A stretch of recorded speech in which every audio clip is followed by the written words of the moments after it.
Bonsoir, voici l'analyse technique du CAC 40 pour le 8 novembre. Alors vous le savez, le 8 novembre c'est le jour des élections aux US, donc on aura un regard toute la journée dessus et je serai avec vous pour le suivre.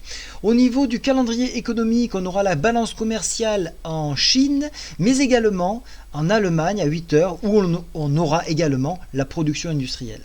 L'après-midi, les ministres des Finances se réunissent, donc là ça sera à 14 heures, donc aussi peut-être qu'on aura un petit mot.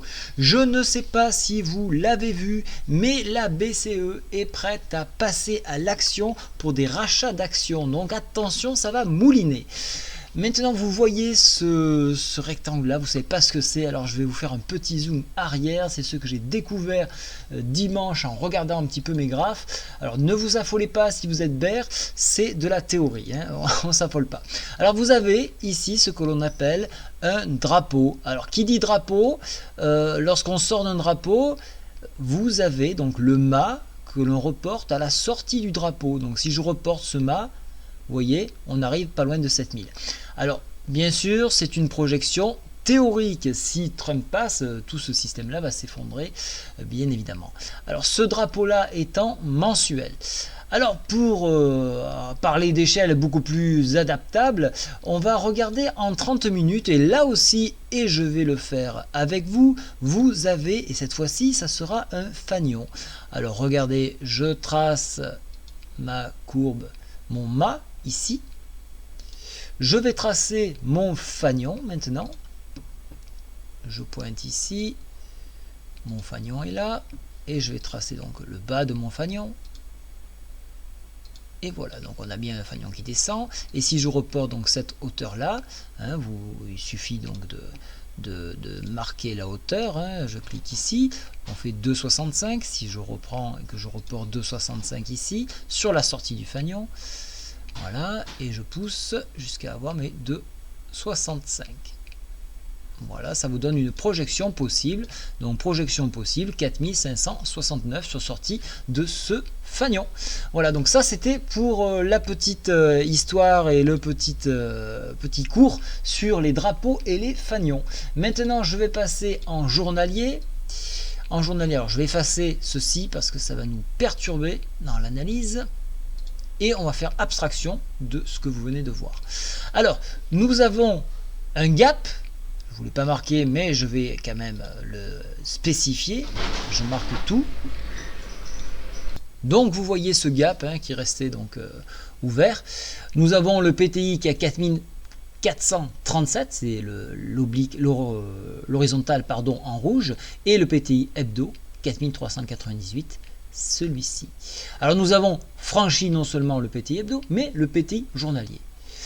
Alors il y a à la fois un encouragement au niveau des élections, puisqu'on a bien compris, tout le monde, vous avez dû le lire, que le FBI donc, était en train de clore le dossier au niveau des emails. Donc ça donne effectivement plus de crédibilité à Hillary. Mais il y a également, et je vous l'ai dit en début de vidéo, la BCE qui va faire du rachat d'actions et va commencer à appuyer sur l'accélérateur. Donc on va avoir du mal à avoir un indice qui baisse. Alors vous le voyez, aujourd'hui, on est en train de s'affranchir des 4454 qui correspond à la moyenne mobile 10, mais ce n'est pas tout. Et là, je dois changer d'unité de temps. Je vais passer en mensuel. Alors mensuel, c'est pour vous montrer le barrage que l'on a à 4476 qui correspondent à la moyenne mobile 10, donc il va vraiment falloir surveiller ce point-là.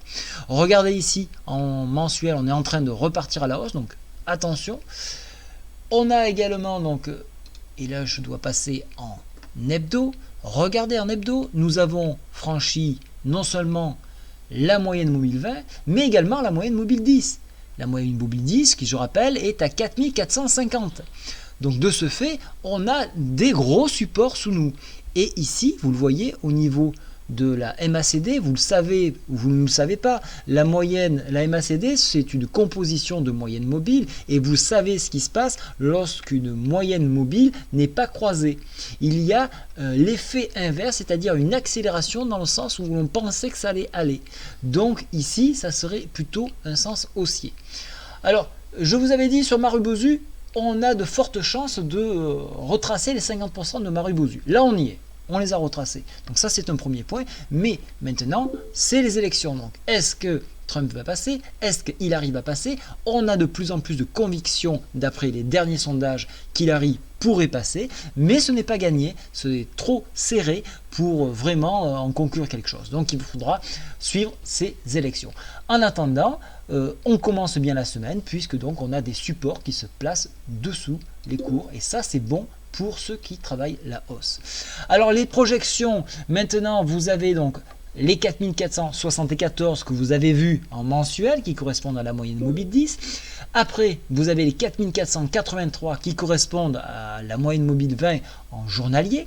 Et si l'on poursuit, on a les fameux 4504. Alors, je les étire un petit peu parce que là, ils sont un petit peu loin maintenant. Alors, je prends, je vais prendre ici.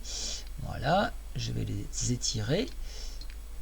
Voilà, pour se donner un petit point de repère. Voilà, au moins vous le voyez, c'est visuel.